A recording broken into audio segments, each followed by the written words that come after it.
Hansel, ¿cómo tú estás, Hansel? Dime a ver, Hansel. Háblame de ti, Hansel. Vamos a iniciar esto, porque yo quiero iniciar esto de una vez. Envíame la solicitud ahí. Ahí.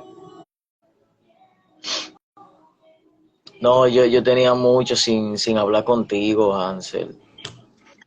¿Cómo Perfecto. va todo? ¿Qué tal? ¿Todo bien? ¿Todo bien? ¿Qué tal? ¿Se escucha bien? Sí, sí, sí, se escucha excelente. Perfecto. Ahí estamos entonces. ¿Qué tal, Emil? Un gusto estar por acá. Así que No, me no, voy a buscar un poquito. Ahí está. el gusto es mío. Vamos a iniciar de Dale. una vez. Dale, dale, Yo dale. quiero, yo creo que tú te presentes para que la gente sepa quién eres. Señores, estamos en un en vivo, este en vivo es glorioso porque vamos a hablar de Dios, vamos a hablar de muchísimas cosas. Y aquí estamos con Cristiano Crítico. ¿Quién es Cristiano Crítico? ¿Por qué el proyecto? ¿Hace cuánto llevas en él y todo eso? Sí, sí, bueno, mi nombre es Bruno Isla, soy cristiano evangélico, soy de Perú y vengo haciendo contenido hace ya un par de años. Comencé, a ver, todo el tema arranca por esta idea de hacer algo online y después de llevar un diplomado primero en las Sociedades Bíblicas Unidas de mi país, dije, Esto está bien interesante porque aprendía más de otro lado de la Biblia, ¿no? Comenzó por el lado de las ciencias bíblicas, del desarrollo del canon, por ejemplo, y dije, esto está bueno compartirlo. Y así fue comenzando. Y ahí comencé con los videos cortos, con los reels. De ahí comencé primero en YouTube conversando con invitados, pero de ahí era más difícil sostenerlo, así que migré al contenido propio. Y el objetivo siempre es un poco el mismo, ¿no? De compartir las verdades bíblicas en la medida que una forma entendible, digamos. Entonces, esa es un poco la idea. Sí, porque en realidad, mira, es un tema que me causa eh, mucho escándalo. Porque si nos ponemos a ver, por ejemplo, Ujú, uno tiene amigos y uno habla de cualquier tema y el tema prosigue.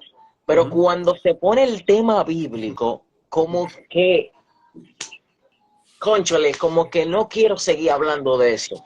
Me pesa hablar de eso. O Mm, sea, la gente normal, que aunque no sea cristiana, le pesa tener una conversación sobre Cristo porque piensa una que va a ser juzgado, segundo, que es un tema que, ¿qué te digo? Al haber tanto de aquí para allá como jalar y estoy expuesto, por eso es que no se toca.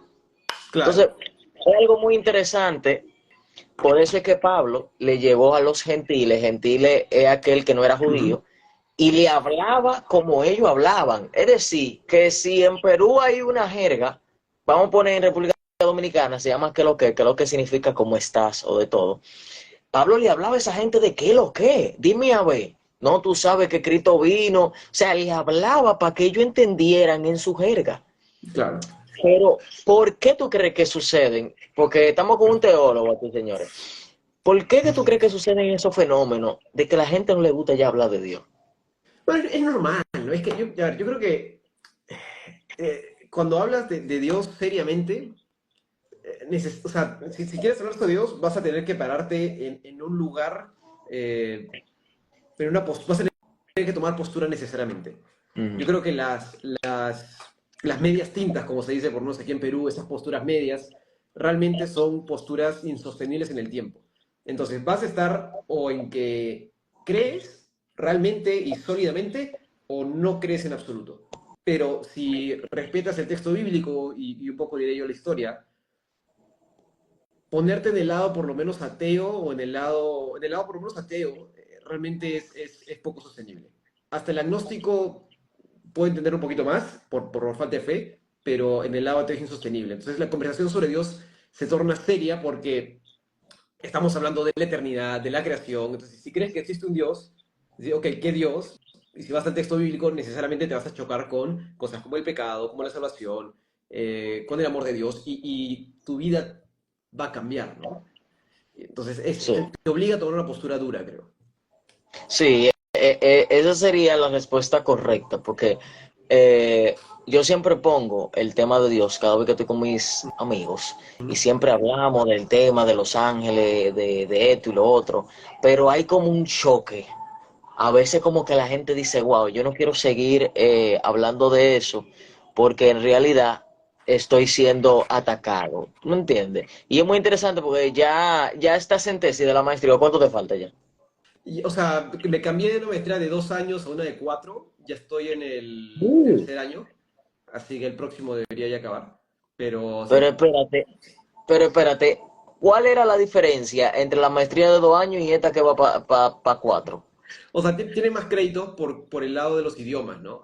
Yo ya acabé todo lo de teología Oh. sistemática, todo lo de teología bíblica, pero esta maestría me obliga, digamos, a llevar griego y hebreo, que es básicamente lo que estoy llevando ahora, ¿no? Y algunos cursos selectivos más, pero es básico, o sea, lo fuerte es 5 cursos de griego y 5 cursos de hebreo, que es lo que te amplía bastante, bastante los cursos, pero el lado de teología sistemática ya lo acabé, ¿no? El lado de historia y algunas cosas, pero sí, debería ser 4 años.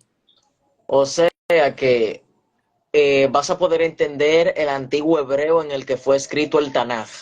Más o menos. Sí, o Oh, sea, a ver, no oh. tanto como, de repente no tanto como hay algunos que son más capos y que cogen o sea, pues el griego o el hebreo y casi que lo leen como si fuese español. Yo no sé si llega a eso, pero sí debes poder interpretarlo. O sea, la idea es que no seas tan dependiente de un comentario bíblico, ¿no? Sino que puedes decir, ok, Ujú. yo puedo, por ejemplo, ver el griego, bueno, te hablo del griego, que es el que tengo más familiar, ¿no? Ves el griego, ves las terminaciones del texto griego y dices, ok, esto es un tiempo aoristo, lo que implica que la acción es terminada de esta forma y está en segunda persona, entonces le está hablando a ellos, o sea, ¿me entiendes? Ese tipo de análisis que usualmente te lo Sí. da un comentario, se supone que yo tengo que poder hacerlo sin el comentario, ¿no? Es un poco esa la idea. Ok, mira, te voy a hacer una pregunta, porque esto es muy interesante. ¿Has leído la Biblia satánica y el libro de Enoch? El libro de Enoch, sí, la Biblia satánica no. El libro de Enoch sí, varias veces. Es entretenido, Enoch. Es bien, bien simpático. Oye, te recomiendo la Biblia satánica. Oye, mira, como cristiano tienes que leerla. Hay una parte, aparte de los rituales, a mí me encanta ese libro en cierta parte, porque oye la descripción que hace Anton LaVey, el satanista, creador del satanismo.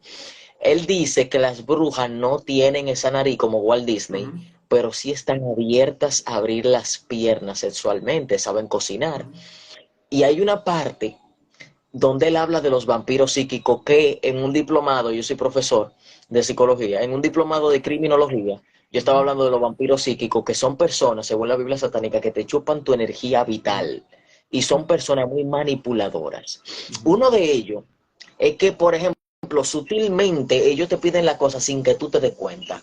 ujú, Supongamos lo siguiente, tú estás cocinando y tu vecino pasa y dice, wow, yo me voy a quedar solo en la casa y tan rico que huele esa comida tuya, Bruno. Wow, lástima que todavía no he cocinado. ujú. Indirectamente te está diciendo, oye, que quiere que tú le des y que no va a cocinar. Entonces los vampiros psíquicos nunca piden un favor porque para ellos sería algo, oye, mira, sería una ofensa, pero son gente que te manipulan de un nivel tal que tú no te imaginas. Y en cuanto al libro de Enoch, algo muy interesante, aunque sea apócrifo, habla de Azazel.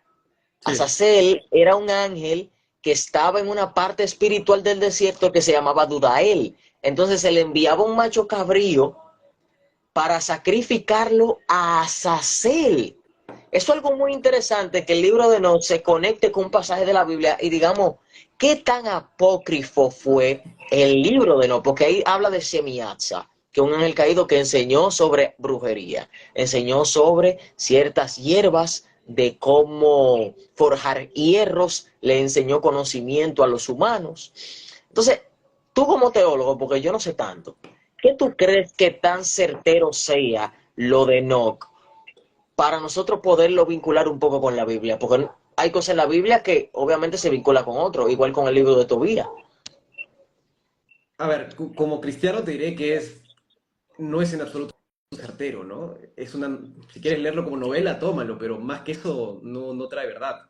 Y es bien sencillo, honestamente. Bueno, uno, tiene serios problemas a la hora de reacción. Es una reacción sumamente fantástica que se asemeja más a textos de la época que al texto bíblico. Además de eso, desde un punto de vista de fe, y tiene que como cristianos podemos hablar desde ese punto de vista, si entendemos que el canon bíblico ha sido establecido y la iglesia reconoce la autoridad de las escrituras, ¿no? De que son inspiradas por Dios, y que es el Espíritu Santo, que es Dios obrando a través de los cristianos para reconocer esa autoridad, Enoch nunca fue reconocido como tal. Por lo tanto, no es inspirado por Dios.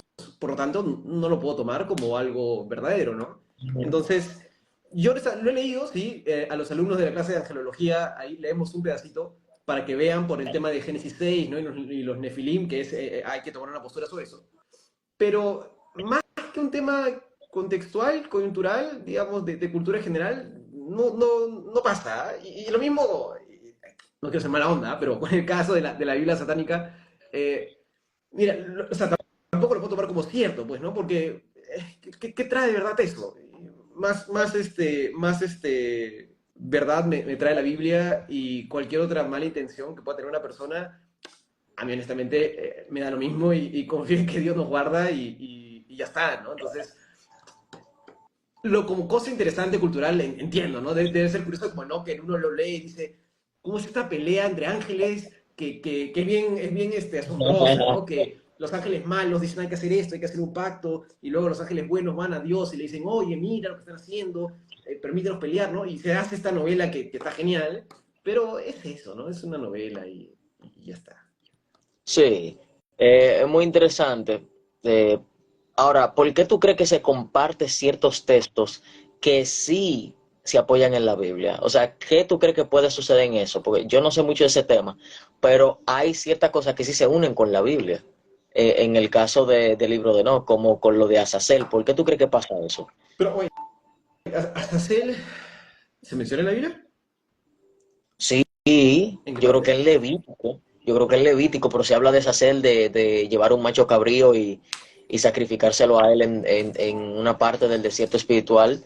Se Ah, llama ya, lo Dudar. encontré. Levítico 16, el hombre que le da al macho cabrío que enviaba al desierto con la sangre, son los pecados del pueblo, Mm. como ángel caído, pero espérate, quiero ver, porque me salió en la página de los testigos. Tenía que ver en la Biblia cuál. Pero bueno, a ver, hay que tener o el principio general es este.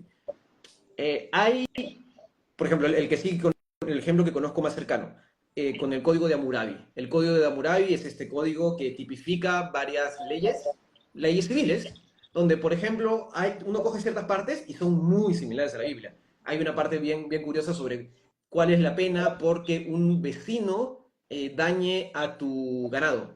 Y se ve que la pena que se pone en el código de Hammurabi es muy similar a la pena que se pone en el texto bíblico.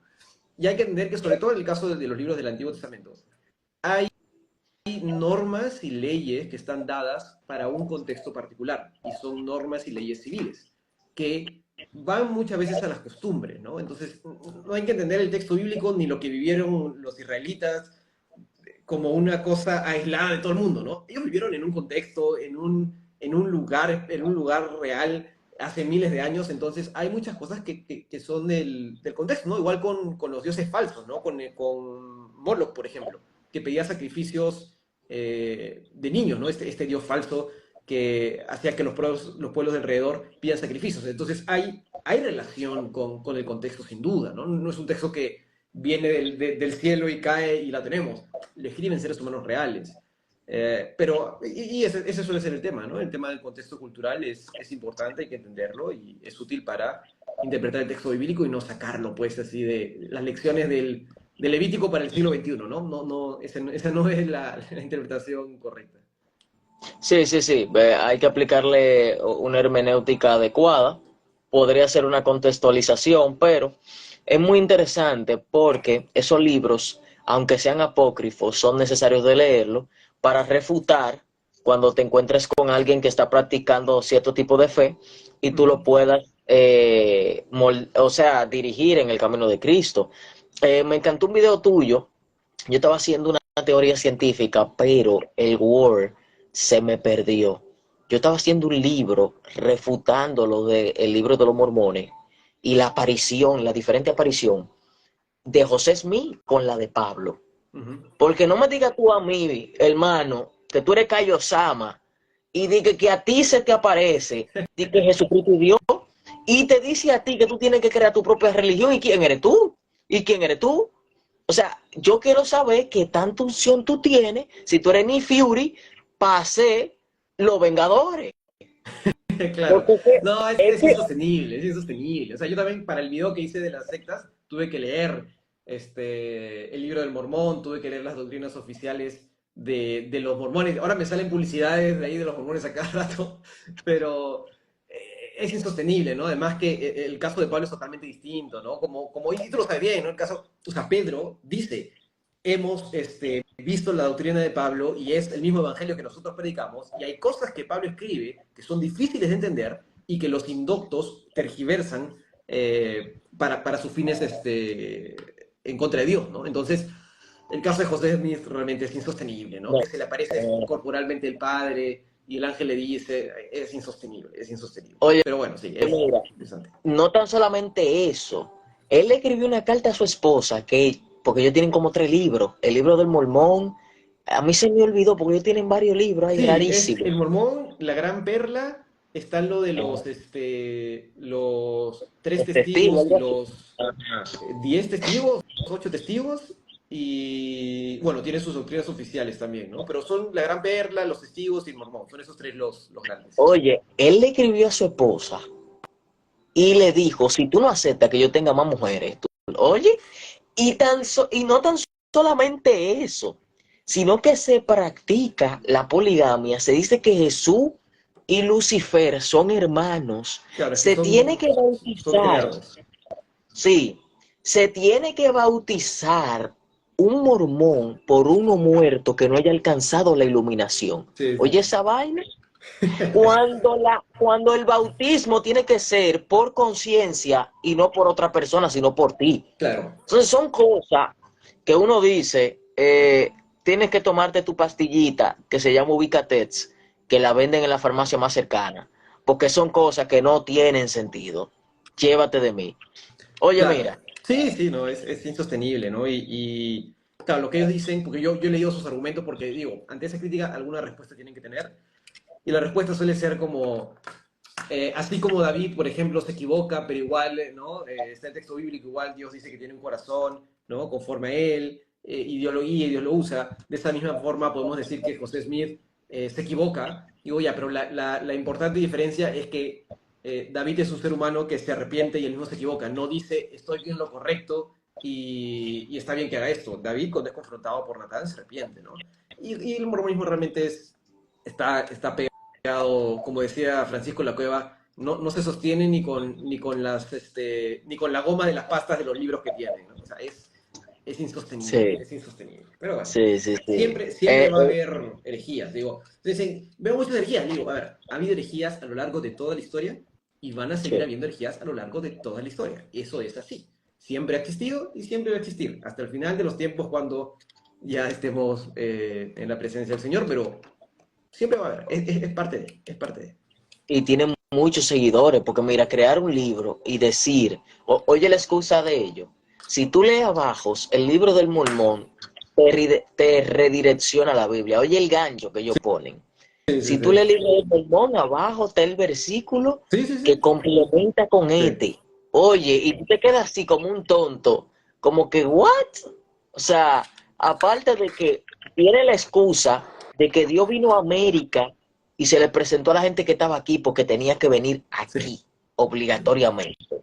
Y son temas que yo, ¿qué te digo? Yo he analizado un poquito, he hablado con ellos en inglés, con el inglés machucado que tengo, y son cosas que en realidad, ¿qué te digo? Son cosas que en verdad no tienen, y hablan de un cielo, de que celestial, una cosa Mm. rarísima, de que hay diferentes cielos, y que tú puedes llegar a ser Dios, ni Walter Mercado, ni la que te lee la baraja, hace tanta cosa, Sí, sí, caga así.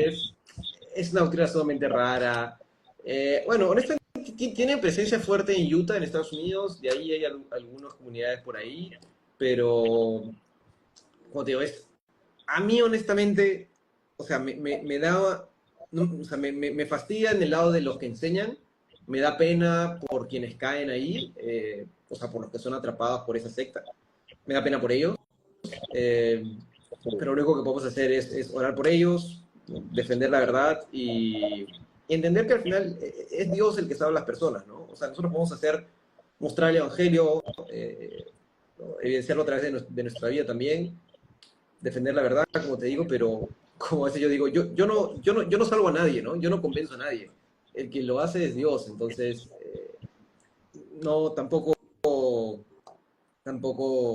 sea, te digo, las herejías siempre van a haber existir, siempre van a existir, ¿no? Y eso es así. Sí, mira, hablando de que Jesús y el diablo fueron creados, vamos a comenzar con la Trinidad.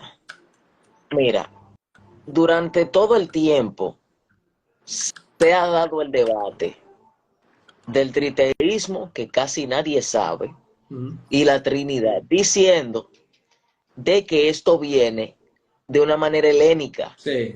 de Grecia, y también viene anidada con la cultura hindú, porque está Krishna, está otro dios y otro dios que son del hinduismo y que siempre son tres. Sí. En Grecia son tres principales, está Zeus, no me acuerdo de los dos más, pero siempre hay tres. Entonces por eso la gente dice que nosotros lo arrastramos al evangelio y por eso que nosotros pensamos de que Dios es tres. Entonces yo quiero que tú expliques, porque tenemos varios pasajes. Entre ellos están, déjame ver aquí, Mateo 28:19. Por tanto, vayan y hagan discípulos de todas las naciones, bautizándolo en el nombre del Padre, Hijo y Espíritu Santo. Tenemos 2 de Corintios 13:14, que la gracia del Señor Jesucristo, el amor de Dios y la comunión del Espíritu Santo sean con todos ustedes. Tenemos Juan 14:16-17. Estoy hablando de la NBI, nueva versión internacional, aunque a mí no me gusta. A mí me gusta más la 60 o la Reina Valera del Cántaro, que fue la revisión que hicieron. Entonces, y yo le pediré al Padre y les daré otro consolador para que lo acompañe siempre, el Espíritu de verdad. Y luego tenemos Juan 10:30. El Padre y yo somos uno, pero te lo voy a poner difícil para ver si tú eres duro de verdad. Yo quiero que tú me digas, no a mí, a la gente, ¿cuáles son esas muestras de que en realidad el Espíritu Santo hizo cosas, tanto en el Antiguo como en el Nuevo, y que Jesús hizo cosas que puedan unirlo al Padre sin esos pasajes que están ahí? Sí. Imagínate que yo soy un nuevo creyente. Imagínate que yo soy un nuevo creyente y te digo, Pastor Bruno, mira, yo estoy confuso. Entonces yo quiero saber cómo es eso de que Jesús es Dios, que el Espíritu Santo es Dios, porque el Espíritu Santo es un poder según los testigos de Jehová. Entonces yo creo que tú me expliques a mí cómo es que el Espíritu Santo es Dios.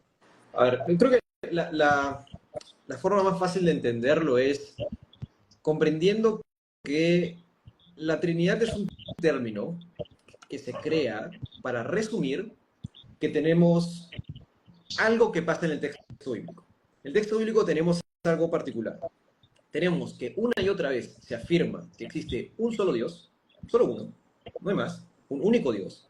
Y eso se afirma desde Génesis, y vemos cómo a lo largo de la historia de Israel se afirma solo alaba al único Dios, y eso se mantiene a lo largo de todo el Nuevo Testamento. Y además, tenemos que existen tres, que son el Padre, el Hijo y el Espíritu Santo, que hacen y dicen cosas que solo Dios puede hacer. Y esos tres hacen cosas como crear, están presentes en la creación, y eso se ve desde Génesis, al inicio, cuando se habla de que el Espíritu de Dios está sobre la faz de la tierra. Además de eso, ellos mismos declaran su deidad, y el resto también declara su deidad. Y además tienen cualidades personales. Entonces, vemos, por ejemplo, tú mencionaste un pasaje, el de Juan 10, si no me equivoco, y también hay otro más, el de Juan 8, hacia el final, donde Jesús mismo dice, por ejemplo, antes que Abraham fuese, yo soy, ¿no? Ese yo soy, y es uno de mis pasajes favoritos porque Jesús está usando el mismo yo soy que cuando Moisés se le aparece en la zarza ardiente, ¿no? Y Dios le dice a Moisés, por este nombre se me va a conocer a través de toda la historia, en todas las generaciones. Y me gusta este pasaje porque tenemos la reacción del otro lado. tenemos qué dicen y qué hacen los que lo escuchan a Jesús. Y lo entienden perfectamente. Y por eso lo quieren matar, lo quieren apedrear. Porque Jesús acaba de decir una blasfemia terrible. Acaba él, como ser humano, caminando, ¿no? Por el Medio Oriente, acaba de decir que es Dios. Entonces, ¿le queremos a Jesús o no le queremos a Jesús? ¿No? El texto bíblico le cree a Jesús, ¿no? Y los judíos lo entienden perfectamente bien. Entonces tenemos... Y sobre el Padre, me lo salté un poco porque no hay mucho debate. Es claro, el Padre es Dios. Tenemos que el Hijo dice ser Dios y hace cosas que solo Dios puede hacer. Y el Espíritu Santo también. Tenemos, por ejemplo, el relato de Ananías y Zafira en Hechos 8 o 6, me olvidé el pasaje. 5, 5. Donde no, ellos, está el rato de que ellos van, venden la casa y van a la iglesia y dicen, no, hemos vendido la casa por tanto y toda la plata le hemos traído, cuando era mentira, que ellos habían agarrado una parte. Y Pedro les dice algo bien interesante, primero les dice por qué le has mentido al Espíritu de Dios. Y luego más adelante les dice, no has mentido a los hombres, sino has mentido a Dios. Entonces, le dice al Espíritu Santo, y usa Dios y Espíritu Santo, el Espíritu de Dios, como términos intercambiables. Le asigna la deidad al Espíritu Santo. Entonces tenemos un solo Dios y al mismo tiempo tres que hacen y dicen cosas que solo Dios puede hacer. Y a esa complejidad, a eso que tenemos revelado en el texto bíblico, es lo que llamaremos Trinidad. Pero no es más que un término. Y yo sé que es complejo, pero diría que eso es una forma de entenderlo que creo que a varios le ayuda. Entonces, a no pelearse con decir, ¿dónde dice Trinidad de la Biblia? ¿No? Ok, mira, tenemos estas cosas. Y a esto es lo que llamamos Trinidad, pero no es más que eso, no es más que el término que lo resume. Sí, pero mira, está bien. Yo soy nuevo creyente, supongamos. Me estás mareando, no entendí bien, pastor. Ahora, está bien lo de Ananías y Zafira, pero ¿por qué a Jesús se le dice hijo si Dios no puede tener hijo, pastor? Yo te preguntaría, ¿de dónde sacaste que Dios no puede tener hijos? Porque es un ser. Ya. Entonces, al ser un ser, ¿por qué a Jesús se le dice hijo? Porque es el hijo engendrado eternamente de Dios. ¿Cómo así, pastor? No entendí. Explícame mejor. Lo que pasa es que, como bien has dicho, Dios es un ser. Exacto. Pero es un ser no como nosotros. ¿No? Digo, tú, Emil, tú eres un ser, eres una persona, tienes una sola personalidad, eres uno en todo, tienes un solo cuerpo, tienes uno. Dios no es así. Dios es un ser, pero que subsiste en tres personas. El Padre, el Hijo y el Espíritu Santo. Entonces el Hijo, que es Jesús, es el que es engendrado por Dios. Engendrado, pero en la eternidad. No engendrado como nosotros. Que yo puedo tener un hijo y ocurre en un momento del tiempo. En el caso de Jesús, Él es engendrado eternamente. Y al mismo tiempo, el Espíritu Santo también existe eternamente. En una relación de amor, en el ser divino. ¿Es complejo de entender? Sí. ¿Esperaría que lo entiendas a la primera? No. Pero es lo que encontramos en el texto bíblico. Y es lo que podemos ver desde el Antiguo Testamento, desde los Salmos, desde el Nuevo Testamento. Encontramos esto mismo, ¿no? De un único Dios que subsiste en tres personas. Donde el Hijo es el engendrado eternamente, el Salmo 2 lo dice. Y Jesús mismo declara que es eterno, y los apóstoles mismos declaran que es eterno, ¿no? Igual con el Espíritu Santo. Lo vemos desde el inicio de la creación. ¿Es compleja la Trinidad? Lo que pasa es que es compleja. Sí, es demasiado compleja. De hecho, el término Trinidad no se encuentra en la Biblia para nada. No. Lo que sí le digo a la gente, yo le pregunto eso a Bruno en forma de broma, porque hay mucha gente que se preguntan por qué a Jesús se le llama Dios si Dios no puede tener hijos y no tiene esposa. Miren, esos son términos que se le da a nivel teológico para una comprensión sociocultural. Recuerden que antes de Cristo ya se le había revelado de que iba a venir Emmanuel, que Emmanuel era en hebreo, que significaba Dios con nosotros. Ahí vemos la primera profecía de que iba a venir alguien que iba a salvar a los judíos. En Juan 1, escuchen esto, muy interesante, respecto a los católicos, lo amo muchísimo en el amor de María y de Jesucristo. Y el verbo, ayúdame ahí, Bruno, que yo creo que tú te lo sabes ese pasaje. Y el verbo era con Dios y el verbo era Dios. Sí. Escuchen Está esto, al revés, pero interesante. está bien. Ok. Está al revés, pero está bien. Escuchen esto, que le voy a aplicar una ciencia a ustedes, humanos. Si María puede perdonar pecados y es eterna o estaba, ¿por qué ella no está en ese pasaje? Entonces son cosas que tú le presentas a un católico y se marea ahí mismo. Miren, María fue una mujer excelente.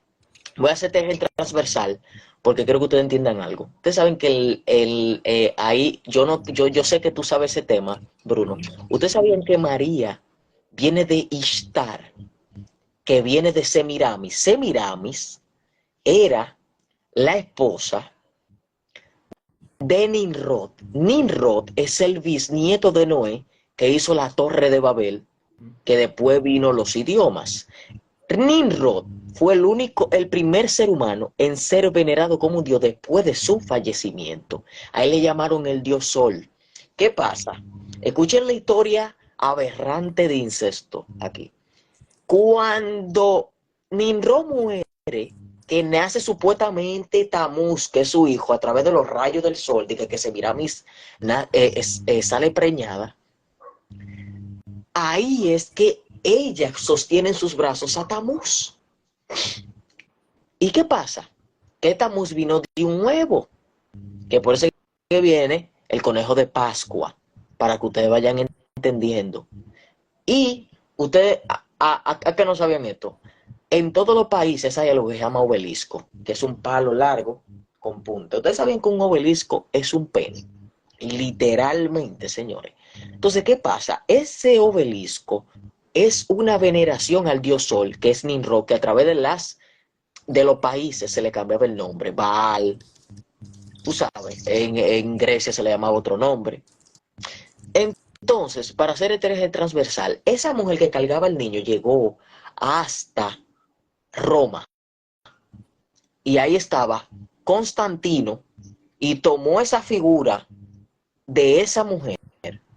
Y hoy el niño Jesús que nosotros conocemos no es el niño Jesús, es Tamuz con Ishtar, su madre, con Semirami, por si ustedes no lo sabían. Y por eso es que se le da el papel a María de que te responde las oraciones, de que hay que tenerle un altar, de que ella es el final. Y eso es mentira, porque a María no se le puede estar pidiendo oración. Pero eso son otros temas. Entonces, Sí. escuchen bien. No, solo quería contar el hecho de la referencia a Jesús como hijo.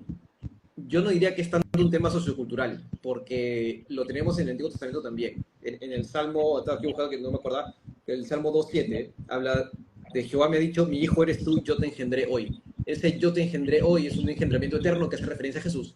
Y habla del hijo también, ¿no? Entonces, no iría tan lejos a decir que es simplemente un tema sociocultural, porque claro, diríamos, bueno, es como una característica, ¿no? Es como que era algo, un título únicamente sociocultural, cuando sí es el hijo, yo diría, engendrado eternamente. Y sobre María, y ahí también hay un poco de historia de la Edad Media que también nos da ciertas luces sobre eso, ¿no? En la Edad Media es cuando surge el tema de rezarle a María por un tema cultural. Hay muchas pestes, hay mucha hambruna, es una época muy dura en Europa. Y se piensa y comienza a surgir la idea de que Dios es este Dios inaccesible, es este Dios que está molesto con la humanidad. Se tiene a María como la madre de Dios y hay citas de esa época que dicen, si nuestro Padre no nos responde a las oraciones, María sí lo podemos tener, ¿no? Entonces, yo creo que yo lo adjudicaría más ahí, además que el culto a María no es tan temprano como en Roma, surge más tarde, ¿no? Entonces, yo creo que por ese lado la historia de la Edad Media es una algo más cercano y más probable con el tema de María. Y aunque yo no soy católico, para hacer justicia, los católicos no creen que María sea eterna, ¿no? Lo que pasa es que, claro, con poner que es la madre de Dios, ahí se jalan varias doctrinas a consecuencia de eso. Sí, sí, sí, porque se le dice madre de Dios Ujú. de manera, tú sabes, de que ella engendró a Dios. Sí. Pero hay un libro que yo creo que tú lo conoces, Ujú. que es apócrifo, de la Asunción a María. Entonces son temas también que son Sí, delicados. sí. Y surge muy tarde, ¿no? O sea, la Asunción Virginal, la Asunción de María es un dogma católico de los 60. Es súper tardío. No se pone como dogma católico hasta muy, muy tarde. Eh, entonces, claro, realmente el argumento histórico por ese lado es un poco débil. Es un poco débil de ese lado. Pero sí, es algo que sucede, que es una pena, porque al hacer dogma católico oficial la corredención, por ejemplo, de María, al final tenemos un problema cristológico ahí, ¿no? Y un problema de la salvación. Y ahí ya entramos en problemas más duros, ¿no? Porque si solo fuera, digamos, solo fuera un tema de veneración, como los católicos lo afirman, y no afectara el tema de la salvación, no estaría de acuerdo, obviamente, pero tendría menos problemas. Pero ya al ser un tema de corredención, ahí ya tenemos más problemas. Sí, ese es un problema porque tú le estás dando una participación a una persona que no tiene nada de divinidad. O Exacto, sí, sea, sí. es un tema muy delicado. He visto Santiago Alarcón, él antes era evangélico, ahora se hizo católico, él es muy famoso y tiene buena retórica, se ha dado bueno en eso, eh, pero hay ciertas cosas que no me cuadran. Yo tendría que leer el catecismo, tendría que leer todo, porque de verdad que hay muchos temas ahí que no me cuadran para nada. Pero yo amo a los católicos, yo los quiero mucho, que me tiren su agua bendita, yo la recibo, los quiero muchísimo. Miren, el triteísmo es lo que se tergiversa. El triteísmo es la creencia, señores, de que eso que acabamos de decir de la Trinidad es lo inverso, que viene de Grecia y de Hindú, que Dios en realidad son tres dioses, como el Ishna, el Vishnu en hindú, en Grecia es Zeus, ustedes saben, esos tres dioses principales de Grecia. Entonces, ¿qué pasa? Tenemos unos cuantos precursores que pudieron fortalecer el triteísmo. Primero tenemos a Marción de Sinope, que es del 85 al 160 después de Cristo. Marcio fue un teólogo que en realidad él defendió una versión dualista de lo que viene siendo el cristianismo, proponiendo que habían dos dioses separados, uno del antiguo, que no era igual al del Nuevo Testamento, y aunque no exactamente el tristeísmo, su enfoque dualista podría ser considerado como un precursor del triteísmo. De hecho, fue considerado uno de los primeros herecistas de la iglesia. Y luego tenemos a Sabelius, que Sabelius es del 215.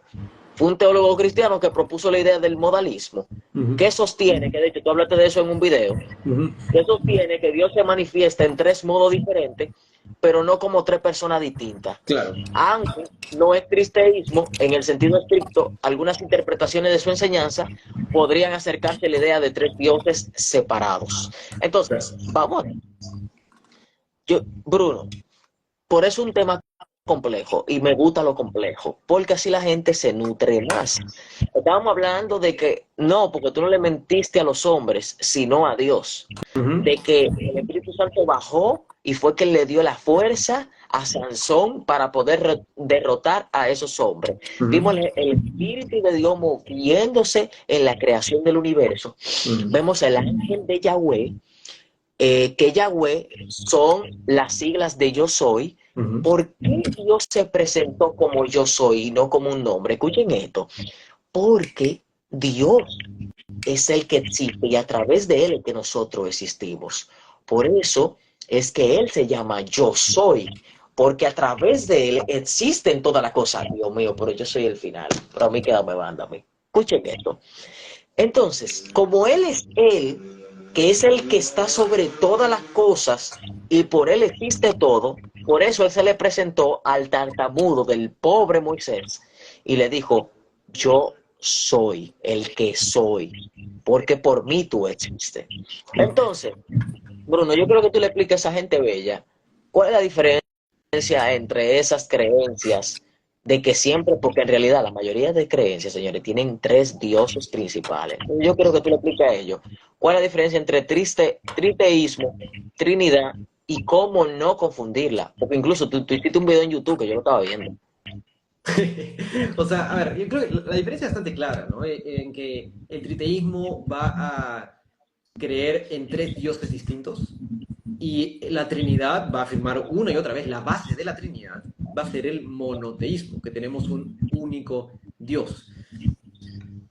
¿Y qué pasa con la Trinidad? Hay que hacer un balance, que es el balance que vemos en el texto bíblico, que, en donde tenemos que balancear, yo tengo como un triángulo que me ayuda a explicar esto, en donde tenemos que balancear entre la igualdad de las personas divinas, que las tres son Dios, la unidad de las personas divinas, en donde no es que estén separadas, sino entraríamos en triteísmo, y al mismo tiempo la diversidad, en donde el Hijo no es el Padre, el Espíritu Santo no es el Padre en el Hijo, entonces tenemos tres personas distintas.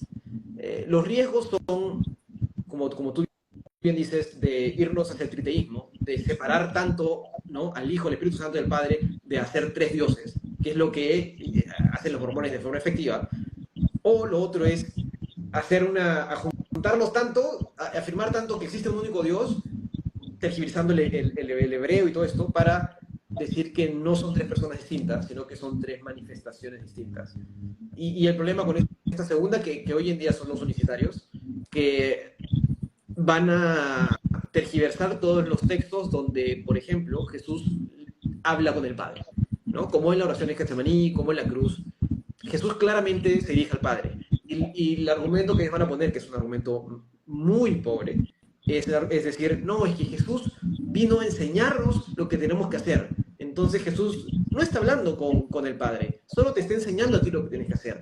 Lo que no se sostiene por ningún lado en el texto bíblico, porque Jesús claramente está hablando con alguien. En Getsemaní está orando, tanto así que viene un ángel a reconfortarlo en respuesta a su oración. Entonces, hay alguien que lo está escuchando, que es el Padre.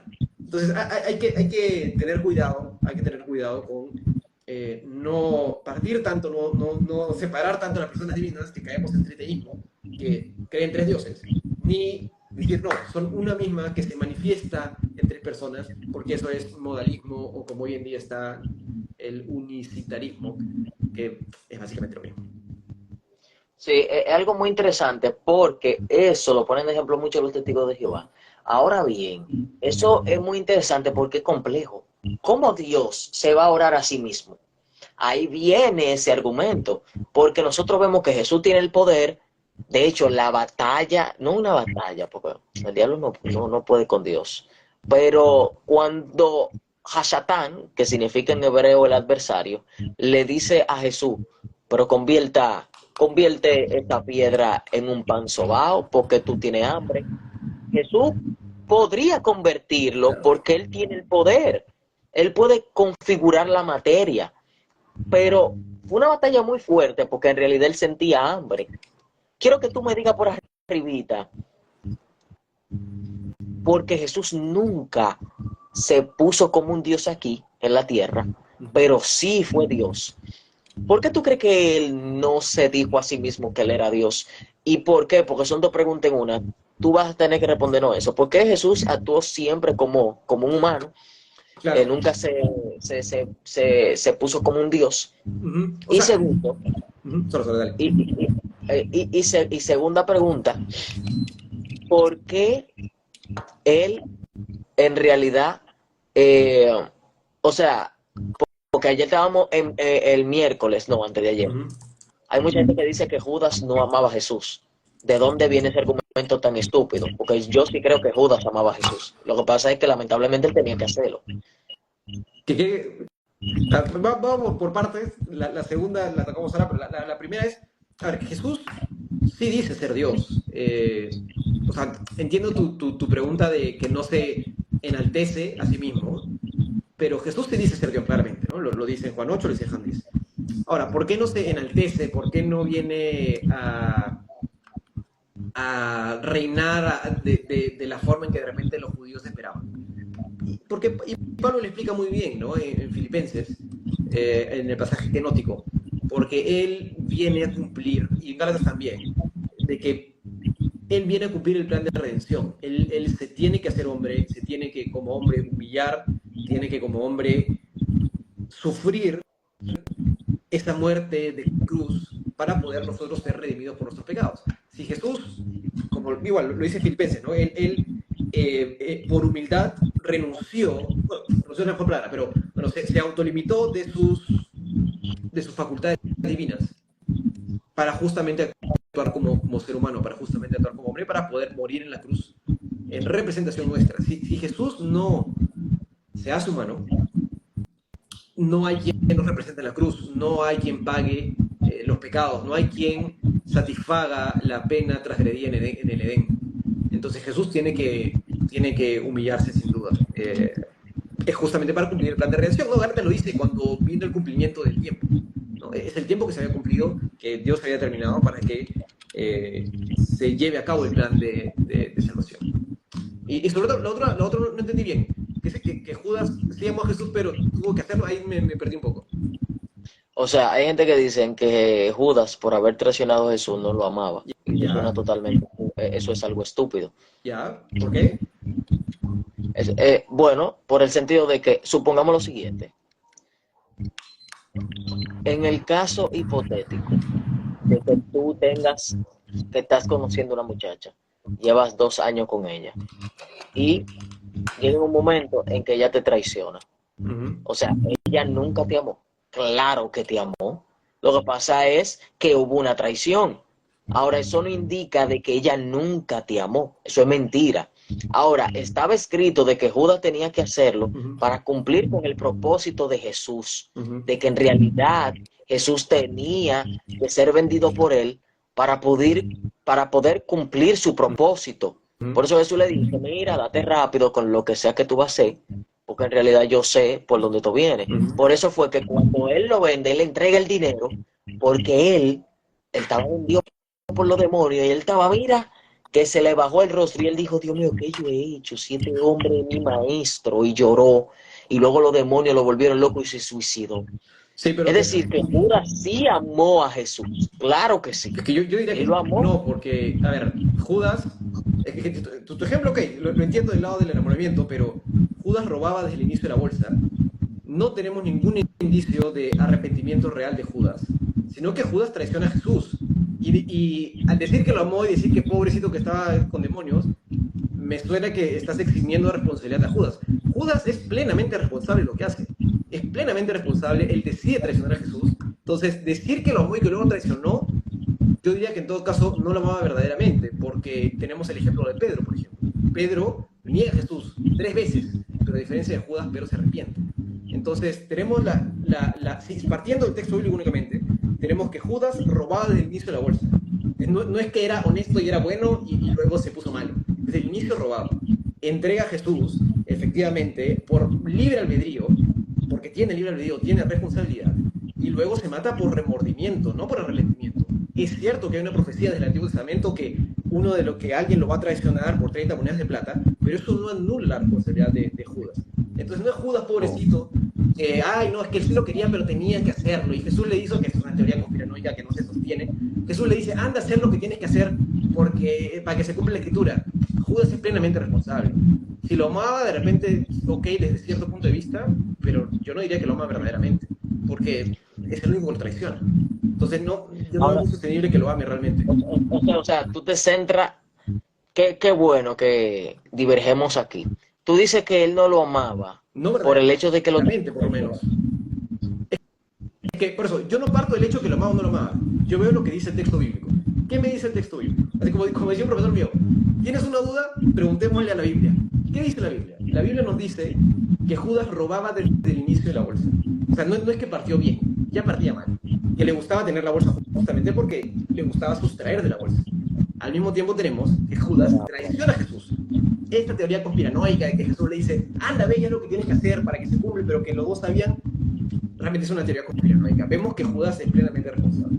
Y luego vemos que Judas se mata por un remordimiento, pero Judas por lo menos no comprende, y por eso creo que es un argumento muy fuerte, no comprende el amor de Jesús nunca, porque él se mata, no entiende que Dios lo puede perdonar, no entiende que Jesús es Dios y por tanto lo puede perdonar, decide matarse por un puro remordimiento.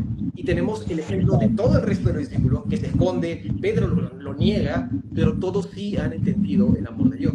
Entonces, yo no parto del presupuesto de que lo amaba, ni parto del presupuesto de que por andar 2 años con él lo amaba. Para mí eso no lo encuentro en el texto bíblico. Lo que encuentro es que Judas del inicio era ladrón. Y sobre eso tengo que ver qué me dice el texto. Entonces, no creo que sea muy sostenible que realmente Judas lo amara al inicio. O sea, el hecho de que esté 2 años con él, Juan es muy, muy claro en 1 Juan diciendo que hay muchos que estaban entre nosotros, pero que no se quedaron con nosotros. Y justamente porque no se quedaron de nosotros, nunca fueron de nosotros, ¿no? Entonces, lo mismo pasa con Judas, ¿no? Hay que acordarse también que la expectativa del pueblo judío del Mesías era que venga a poner un reino terrenal en ese momento, cosa que es escatología, pero ahí no vamos a entrar. Pero, dada esa expectativa, Judas creía muy probablemente en esta especie de reino terrenal. Hasta los discípulos lo creían, pero los discípulos sí entienden el amor de Jesús y entienden el perdón. Entonces, solo porque pare 2 años, había un muy grande grupo que paraba por mucho tiempo con Jesús. Yo no encuentro eso en el texto. Ok. Es bueno que divergemos en eso. Ahí están las Pero mujeres. solo para no ser muy duro, y disculpa, como decía Samuel Pérez Millos, esto no es doctrina fundamental, así que podemos diferir y seguir siendo hermanos en Cristo. No te preocupes, pero Claro. yo no encuentro eso. Oye, mira, ahí está Karen. El remordimiento no es lo mismo que el arrepentimiento. Claro. De hecho, la palabra arrepentimiento en griego es metanoia. Metanoia significa cambio de mente. Y cuando tú te arrepientes de algo, tu mente cambia totalmente. Y eso hace que tu comportamiento cambie. Porque primero pensamos, luego decimos y luego hacemos. Esos son los 3 procesos. Primero comienzan las psiques, en la psique de nosotros, en el encéfalo, y luego se proyecta en nuestra forma de vivir y se convierte en un hábito y un estilo de vida. Ahora bien, es bueno que sepamos eso de la Trinidad, porque yo creo que es bueno, mira, un ejemplo de ahora, de que divergimos en eso, de que tú crees que Judas no amaba a Cristo, yo sí. Son cosas que se dan entre hermanos. Y aquí vemos un tema que es el dogma. El dogma, señores, es algo que, por ejemplo, eso de que yo creo que Judas amó a Jesús, yo lo pongo en un altar y lo pongo como si fuera una doctrina. Eso se llama dogma. Es algo de un hombre que lo pone como verdad absoluta. Y eso es herejía. ¿Sabes por qué? Porque una cosa es que tú creas algo que no está en contra de lo esencial, que es lo esencial de que Jesús resucitó al tercer día y es el único que te puede llevar a la salvación. Tú y yo podemos estar en desacuerdo en cualquier cosa, pero tú y yo no podemos estar en desacuerdo en la salvación y quién es que salva. Porque si estamos en desacuerdo en que Jesús no salva, ahí sí hay un problema. Hay un problema muy serio. Ahí sí hay un problema. Si tú me dices que Mahoma, que María, te jodiste ahí mismo. Claro. No, está bien, o sea, como digo, y eso es lo que a veces a mí no me gusta cuando hay gente que en YouTube hace videos criticando, y yo le he visto como la clásica, ¿no? Critican a los más famosos, ¿no? MacArthur se equivocó en el púlpito de casi... A ver, digo, si vas a diferir, todo bien. Número 1, tienes que acordarte que es tu hermano en Cristo. Entonces, difiere como tu hermano en Cristo, ¿no? No como otra cosa, no como si fuese un extraño. Y lo otro es que a la gente le gusta tildar a todo de herejía, ¿no? Es como, no, o sea, no sé, por ejemplo, los que creen en la continuidad de los dones versus los que no creen en la continuidad de los dones. Uno le dice al otro, tú no crees en los milagros, o sea, y se tiran, pero barro como si fuese, y yo digo, a ver, puedes tener una postura, puedes diferir, pero se supone que es tu hermano en Cristo, entonces, mira cómo lo hace, ¿no? No puede ser con un corazón de odio, ni mucho menos. Y eso muchas veces creo que pasa sobre todo en redes sociales, ¿no? Por la radicalización a veces de cierto pensamiento, pero hay que diferir, sí, como hermanos en Cristo, sí, como decía Samuel Perimillo, que lo sigo bastante, decía, si una iglesia me dice que solo se puede predicar aquí con corbata amarilla, yo me pongo la corbata amarilla, no me hago problema. Si me dicen que Jesús no es Dios, ahí sí tenemos un problema. Ahí sí tenemos un problema.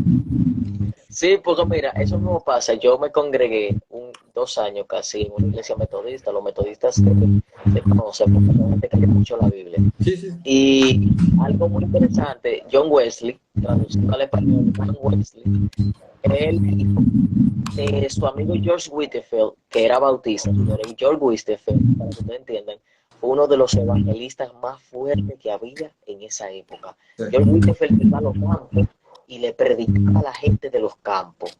Oye, entonces, ¿qué pasa? Que ellos dos se hicieron amigos de ellos. John Wesley se hizo más evangelista, fue por George Whitefield, porque fue George Whitefield que le dijo a John Wesley, mira, tú tienes que salir de la iglesia, tú nada más predicas en la iglesia. Eso no es así, tú tienes que salir al monte, irte en caballo. ¿Qué pasa? Que ellos tenían, uno era arminiano y el otro era calvinista. Y eso es muy interesante porque el otro decía, no, que ya Dios predeterminó a un par de gente, y el otro, que no, que hay que mantener la salvación porque si no, tú te vas para el infierno. Oye, mira, y era como esa amistad. Y me preguntaron a Juan Wesley, ¿tú crees que George Whitefield se salve? ¿Y tú sabes qué dijo John Wesley? Sí, Cuando sí. yo estoy en el infierno, Él va a estar más yo cerca. lo veo a él, la luz es tan fuerte, mira, que yo me voy a sentir totalmente que estoy fuera de lugar. O sea, nunca dijo que su amigo no se iba para el cielo. Y eso es algo muy interesante. Sí, sí. Porque tú y yo Sí, podemos claro. pensar diferente. Sí, o sea, los dos tuvieron una diferencia fuerte que por ese motivo, bueno, Whitefield se va y le dice a Wesley, quédate tú con el movimiento metodista, tú lidéralo, yo me voy a viajar a predicar. Pero se mantuvieron amigos hasta el final, ¿no? Los dos hablando muy bien siempre del otro. Y es que, claro, incluso con temas tan importantes como la salvación, el arminianismo, que yo no lo sostengo, pero tengo que entender que los arminianos son mis hermanos en Cristo. Entonces, puedo diferir de ellos, ¿no? Pero son mis hermanos en Cristo. Y Whitefield, y es bien gracioso porque Whitefield es un calvinista de 5 puntos duro. Y Wesley es el opuesto, es un arminiano Wesley, o sea, que luego se llamará wesleyano, pero que es ni siquiera un arminiano clásico, sino un arminiano bien del lado opuesto. Pero son amigos, ¿no? Y entienden eso muy bien. Y uno, no me acuerdo quién fallece primero, pero el otro habla en su funeral diciendo que es el Señor, ¿no? Y dice cosas muy bonitas del otro, ¿no? Entonces es bien interesante eso de cómo hay que diferir, sí, hay que diferir entre hermanos. Es inevitable, ¿no? Es inevitable, pero hay que hacerlo en amor, como hermanos de Cristo.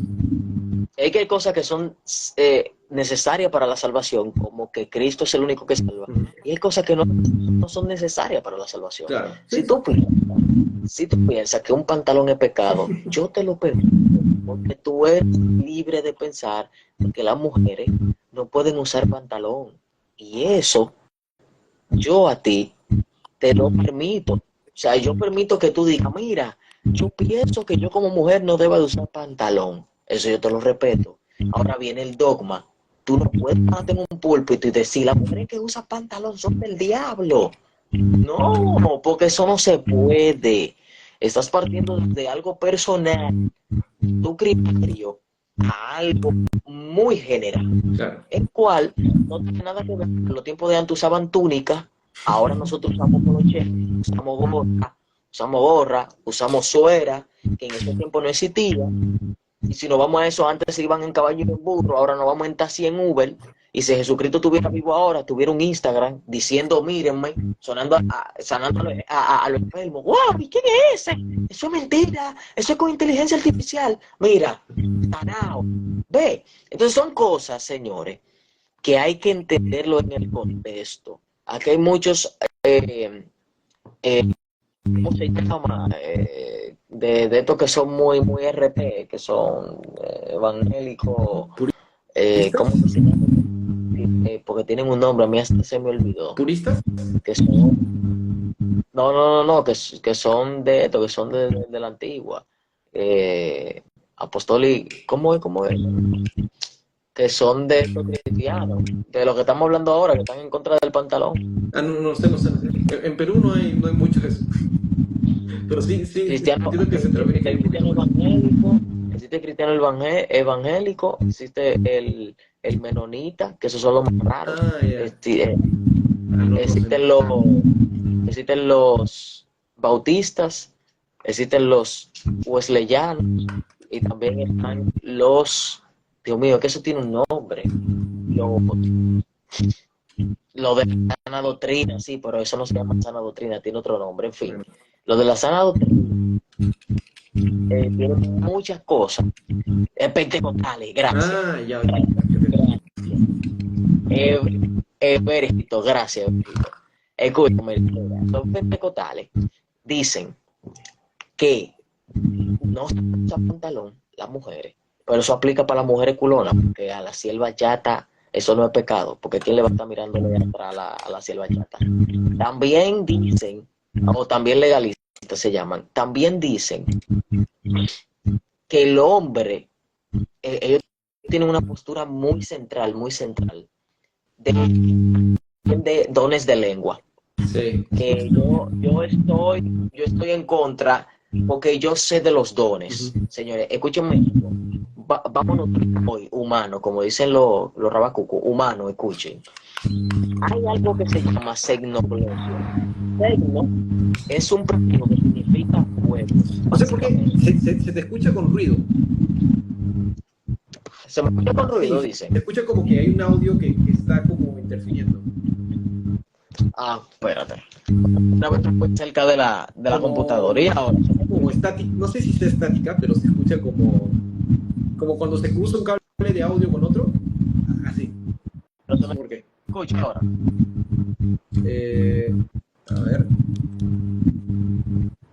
Se escucha como bastante rato. No, no sé por qué. O sea, comenzó bajo y lo ignoré, pero ahora se escucha más. Ok, ok.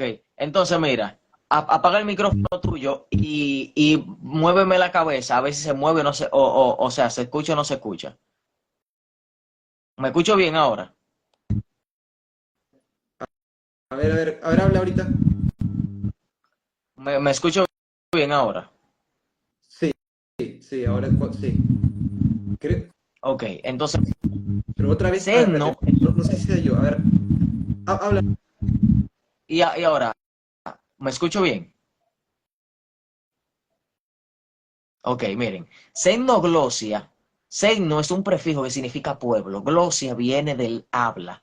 Cuando estamos hablando de semnoglosia, estamos hablando de la habilidad del don de lenguas. Y no estamos hablando de lenguas angelicales como en Corintio. Olvídense de eso, que Pablo está dando otro ejemplo, que no tiene que ver con eso. Usted no es un ángel. Él dijo que si existieran las lenguas angelicales y yo no tuviera amor, de nada vale. Entonces, ustedes tienen que entender esto con la lengua. Le voy a dar una clase de teología hoy con Bruno. Escuchen bien, humanos. ¿Qué pasa? La semnoglosia, ese sí es el verdadero nombre para el don de lenguas, que tiene que ver con el objetivo de que si tú no sabes inglés, escucha cómo trabaja el don de lengua, tú tengas a alguien que sí hable inglés y no te esté entendiendo, el Espíritu Santo te toca para que tú puedas hablarle en inglés. Por ejemplo, tú estás hablando de la palabra de Dios y de repente el Espíritu Santo te toca y te dice, In the name of Jesus, I'm telling you, just follow me. O sea, la otra persona se queda así y dice, mielquina, wow, pero yo te estoy entendiendo que eso fue lo que pasó en el día de Pentecostés, que los que estaban ahí se estaban entendiendo, eso no fue una loquera. Entonces, la glosolalia es el trastorno psicológico del neurodesarrollo que tiene que ver con el lenguaje y es de hablar babucería, como rababababa, es tu malaya. Toda esa cosa, señores, eso se llama glosolalia, apúntenlo por ahí. Y eso tiene que ver con la emoción. Por eso ustedes ven muchos pentecostales que eh, siempre viven hablando en lengua, custalaya, cramalaya, remolacha, ustacomia. Y tú dices, ven acá, ¿y de dónde que viene esa lengua? Eso es una lengua inventada. Eso no existe, eso no es turco, eso no es Afganistán, eso no existe, señores. Eso se llama glosolalia, apúntenlo por ahí. El verdadero don de lengua se llama segno con X, segnoglosia, que es la capacidad de hablar otras lenguas. ¿Ok? Entiendan eso. Entonces, Bruno es, ya Bruno está terminando su maestría. Bruno, yo creo que yo voy a apagar mi micrófono para que no se me escuche el ruido. Ahora, yo quiero que tú le digas a la gente, ¿por qué tú crees que se dé ese fenómeno de esas lenguas artificiales? Sí, o sea, a ver, sí se escucha bien porque puso los audífonos para ver si ayudaba en algo. ¿Tú escuchas Sí, bien? Ya, sí. perfecto. A ver, bueno, a ver, primero, yo creo que hay que evitar las caricaturizaciones del resto porque a mí no me gusta generalizar mucho. Yo conozco pastores pentecostales que entienden que el don de lenguas es de otros idiomas. Pastores pentecostales que han estudiado y que lo comprenden así. Es cierto que no es el común denominador, es cierto que creo que el común denominador cree que son esas lenguas inteligibles que lo que vemos en Pentecostés, en Hechos 2, es claramente que son otros idiomas que el resto entiende, porque el público que está alrededor lo entiende. Dicen, oye, son galileos, pero están hablando mis idiomas, ¿no? Y habla de varios idiomas. Y efectivamente, como dice el pasaje, habla, no, si hablas lenguas angelicales, es decir, lo pone como una posibilidad, no como una realidad, no como algo que realmente suceda. Dicho esto, yo creo que ahí hay dos opciones, ¿no? Si, yo creo que hay dos opciones, ¿no? Una, que es de personas que simplemente mienten, que simplemente engañan, ¿no? Para hacerse las más espirituales. Y está el otro que yo también he conocido casos de personas que son honestas y que realmente en ese momento sienten que algo sucede con ellos y, y sienten algo distinto. En cuyo caso, nuevamente, si son mis hermanos en Cristo, tengo que creerles, ¿no? No puedo tirarlo de mentiroso porque es mi hermano en Cristo. Entonces, yo personalmente no soy de negar las experiencias. O sea, si tú me dices, Bruno, yo tuve un sueño y vi esto, yo no te voy a decir, no lo has tenido, porque no tengo forma de validarlo. Lo que sí puedo hacer es contrastarlo con el texto bíblico, en cuyo caso el don de lenguas, como vemos en el texto bíblico, es siempre don de otros idiomas. En cuyo caso diría, ok, esa experiencia que has tenido, en todo caso es una experiencia con Dios, ponle otro nombre, ¿no? No es el don de lenguas como lo vemos en el texto bíblico. Ahora, ¿por qué pasa? Como te digo, creo que puede ser un tema emocional, puede ser un tema realmente de alguna relación especial con Dios, alguna relación personal en todo caso con Dios, puede ser. Como digo, yo no lo voy a negar, pero no es el don de lenguas como lo vemos en el texto bíblico, ¿no? Pero eso, o sea, yo creo que puede pasar por esas cosas dentro del ámbito de lo que consideramos el mundo cristiano y fuera de los falsos pastores que hay por ahí, ¿no? Pero dentro de lo que realmente son expresiones honestas y sinceras, creo que puede ser un poco de eso, ¿no? Emocionalidad o realmente algo de Dios, pero eso. Sí, miren, es que miren qué es lo que pasa. Como ahí dijo Bruno, como yo dije anteriormente, estamos hablando de una posibilidad. Obviamente los ángeles tienen una comunicación, pero eso es algo que no está en nuestro entendimiento, porque los ángeles son seres amorfos, no tienen formas, y ellos tienen su manera de comunicarse. Nosotros no sabemos porque tenemos una inteligencia limitada, señores. Entonces, escúchenme bien.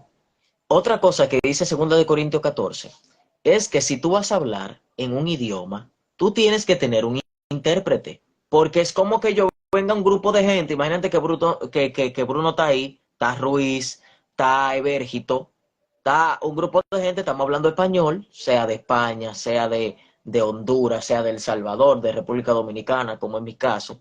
Nosotros nos entendemos porque tenemos un código que llega a nuestro oído externo, interno y, o sea, medio y interno, que nosotros ya entendemos con hola, es una manera de decir cómo estás. Y es un lenguaje que nosotros codificamos. Ahora, si viene, por ejemplo, vamos a poner un ejemplo, si viene Abraham, una persona que se llama Abraham, y comienza a hablar en inglés y nosotros no sabemos inglés, ¿ustedes qué creen que va a pasar? Que nos vamos a quedar en el aire y le vamos a decir por señas que anda buscando, tú andas buscando un baño, y le vamos a hablar de nuestro propio idioma. Entonces, por eso Pablo dice, porque Pablo, señores, era una persona culta y sabía muchos idiomas. De hecho, se especula que Pablo sabría español porque él en una carta, yo creo que fue a los romanos, él dijo que iba para España a visitar a alguien. Entonces, escuchen bien, ¿qué pasa? ¿Por qué Pablo dice que hay que tener un intérprete? Porque obviamente cuando se le habla a alguien en otro idioma, esa persona no te va a entender ni un carajo. Entonces, imagínate tú poniéndote en un púlpito diciendo, In the name of Jesus, I'm telling you, stand up and yell my name. ¿Sabes qué va a pasar con toda esa gente que habla en español? No van a entender. Entonces tú tienes que ponerle un traductor al lado de inglés que lo traduzca a español. Por eso, si tú andas hablando, custalaya, tiene que tener un intérprete. Ahí sí yo te lo entendería mejor. Pues yo diría, mielquina, tiene un intérprete, pero la mayoría de los pentecostales que hablan en esa lengua no tienen un intérprete. Comienzan a hablar ahí mismo. Ellos solos y se están edificando ellos mismos, porque Pablo dijo que es bueno hablar en don de lenguas y es bueno porque tú te estás edificando, pero recuérdate que tú tienes que tener un intérprete. Entonces esas son cosas que pasan, como dijo Bruno, que puede ser por personas que engañan, que le gusta engañar, o que le gusta parecer más religiosa, porque en nuestra cultura se ha vendido algo de que los pentecostales, mayormente la gente que habla en don de lengua, es el final. Ese está comunicado con Dios, ese tiene una relación con Dios. Y ustedes sabían algo, que los hombres más espirituales nunca hablaron en lengua. Charles Spurgeon, uno de los mejores predicadores, conocido como el príncipe de los predicadores, que también era bautista. Ese hombre nunca habló en lengua. Billy Graham no hablaba en lengua. Eh, ¿Quién más? Pongo un ejemplo. Miguel Núñez, Sujel Michelén.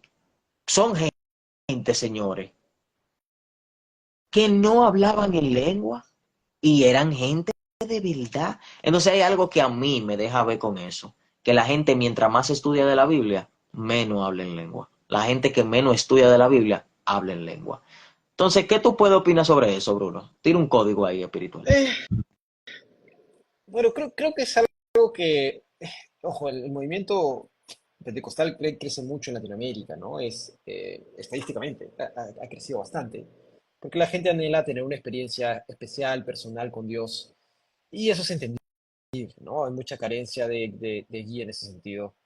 Yo, lo único que creo que es lo fundamental es guiarnos y dejarnos guiar por la palabra, ¿no? Entonces, yo no tengo problema con una persona que sea de denominación pentecostal que cree en eso, siempre y cuando, nuevamente, afirme lo fundamental del Evangelio, ¿no?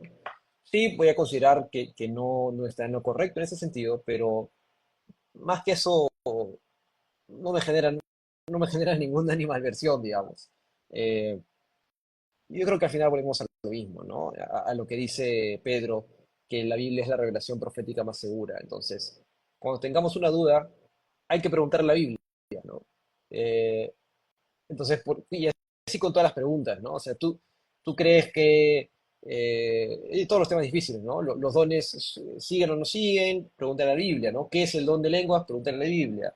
¿La salvación se pierde o no? Pregunta a la Biblia. O sea, el principio, o mejor dicho, para hacer teología hay que reunir todos los textos que hablan sobre un tema. No podemos sacar conclusiones de pasajes bíblicos aislados, ¿no? Porque si no hacemos una especie de balance, ¿no? ¿Quién tiene más versículos?